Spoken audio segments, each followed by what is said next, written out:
Welcome back to the channel of truth, trust, and transparency. Today, I am again tackling one of the questions from our wonderful YouTube audience. This particular question was from Liam Dunlop, who said, Dave, can you tackle and do a little bit of content around buying interstate or out of state without using a buyer's agent? The answer is yes, I can. And it's probably easier and more straightforward than you think, because at the end of the day, a lot of these buyer's agents are obviously branding themselves as nationwide buyer's agents, blah, blah, blah. At the end of the day, they're likely not going out there and visiting all these investment properties. They're also likely don't have teams in all these other states compared to the one that they live in. I know a lot of them at the moment are setting up what's called satellite offices, where basically you go to the CBD, you pay a certain company a fee, and then you can set up and use their address location for postal, and they'll also give you a phone number for that particular state or territory, so it looks like you've got an office there. So I'm going to run you through a little bit around why, how you should do it. It probably goes on my video that I posted out yesterday, which was regarding don't fall into the trap of investing in your own backyard. You and I know, or maybe you don't know, there's over 15,000 suburbs in Australia. The likeliness of you investing in the best one and it being, within a 15-20 minute drive of where you live is quite small. So you've got to make sure that we're reading, understanding, interpreting data. We're filtering accordingly to our plan and our brief. Once we have that, we will have a select area and location. So first and foremost, these are probably your steps. And I say to people all the time, have the plan. The plan, we put in budget, we put in goals, we put in situation, income, your goals, your situation, budget, all your personalized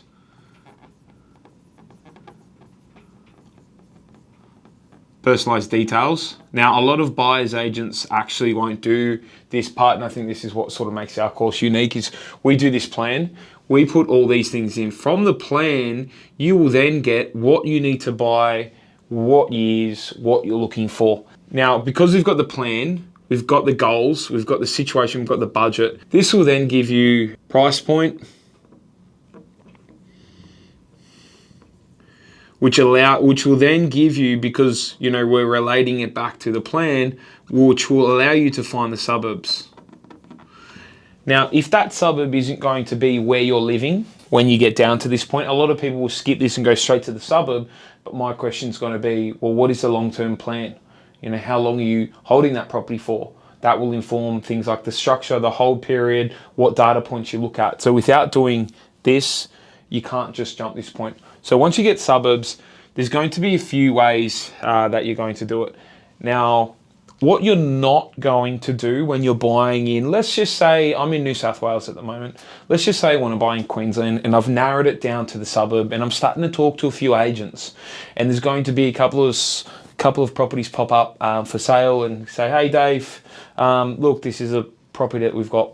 So first of all, you're going to do, and you're going to complete like you can on basically any suburb, and basically that you can on any property. Number one is going to be your due diligence. We've done the first part of the due diligence because we've looked on the macro, we've looked on the data, we've looked on the states, we've narrowed it down to the suburb. We then need to go on the micro, and that is going to be a lot of the due diligence you can do in that particular area. You can do online. So you can look at mapping softwares, you can look at council websites, you can look at all those sorts of things. I've done a few YouTube videos on those overlays and those tools. After we complete the due diligence, once we get the address, or if it's either online, on market, or the agent has set it to us, once it passes that DD, the second part of due diligence is going to be the walkthrough. Now, What you're not going to do with this is you're not going to rely on the walkthrough video that the agent is able to send you. So if I see a suburb, if I see a property online or an agent goes, hey, this is the property that we're about to sell, I do the DD, you know, I check it for flooding, storm water, all those kinds of things, easements, overlays, all that kind of stuff. What I'm not going to do is rely on the agent to send through a walkthrough. Now, most agents will try to do the right thing, but obviously there's going to be agents out there that don't do the right thing, and that will potentially pan and show you parts of a room or miss parts of a room where there is issues, where there is mold, where there is holes in the wall, holes in the floor, where there is some issues that could cost you a lot of money, that could trip you up in DD. So for example, it could be a hole in the ceiling from a leak in the roof. Now some agents will come through, they'll stand under that hole and they'll pan and show you everything and say, yeah, this is it, this is, and if you don't have a trained eye, watch some of my deal review videos because I sort of talk about a lot of those things. But if you don't have a trained eye, you might miss things like that. So what you're gonna do is you're gonna get that walkthrough by a property manager, a local property manager, not the selling agent. And you got to make sure that that property manager isn't related to or from the same office as the selling agent. So for example, if it's Ray White Toowoomba, you're going to make sure that the property manager that you get to walk through that property isn't going to be from Ray White Toowoomba. It's going to be a separate third party. Once you sort of are in that suburb area, you can then start to talk to a few of those property managers. Property managers are absolute gold in my opinion. They help you to give you that on the ground knowledge. Some of them have been there for 5, 10, 20 years and they'll really know that suburb that you've narrowed down to and the intricacies of it, where to avoid, where the bad pockets, where the good pockets. So once I start to build that relationship with the real estate agents and with the property managers, you know, I can say to the property manager, hey, look, hey Susan, look, my name's David, I'm looking to buy in the area, I was thinking about XYZ areas, what are your thoughts on that? Yeah, cool. You know, you can ask about, you know, what tenants want, what's the demand like on the ground, those sorts of questions. But then you can also get them to do a walkthrough, and I always say to people is, always offer to pay them. So for example, that might be, hey Susan, just wanted to let you know, got a property, it's off market, need to get in there. Are you or someone from your team able just to do a walkthrough of that particular property? Because they know you're out of state, and you can send me through some pictures and you can send me through some videos so we can get to the bottom of, so we can see if that it's applicable. Now, the property manager isn't going to be a BMP, building and pest. Property manager is going to do that walkthrough, and after the walkthrough, you're going to ask them a certain number of questions. What do you think it can rent for? Because remember, the property manager is going to give you the honest opinion. They see the most properties, they are in line with the market, and they know exactly on the ground what people want. What improvements would you make? Is there any outstanding issues that need to be fixed before I get the property rented out? It's those sorts of questions that you want to ask the property manager. Now, if the property manager walks through it and says, Dave, look, it's good, there's no big issues, then I'd think about doing number 3, building and pest. Now, you can have these done at the same time. The reason I do the walkthrough with the property manager first, they're not a trained building consultant, but they will pick up and highlight any issues that you need to know about, right? If there's any blaringly obvious issues, and they've got a pretty trained eye, a lot of them will, they're going to pick it up and tell you there so that you can go, it's a no deal. If the property manager walks through and says, look, it's a good deal, you might need to fix XYZ, couple $100, la la la, that's okay. And we can proceed forward with then doing a building and pest. People think and people get emotionally attached to property, and because they're putting so much money on the line, they think, look, I want to go and see it. There's no reason why you need to physically see it yourself if you get walkthrough and pictures from a property manager and you get a building and pest report from a qualified building and pest report consultant.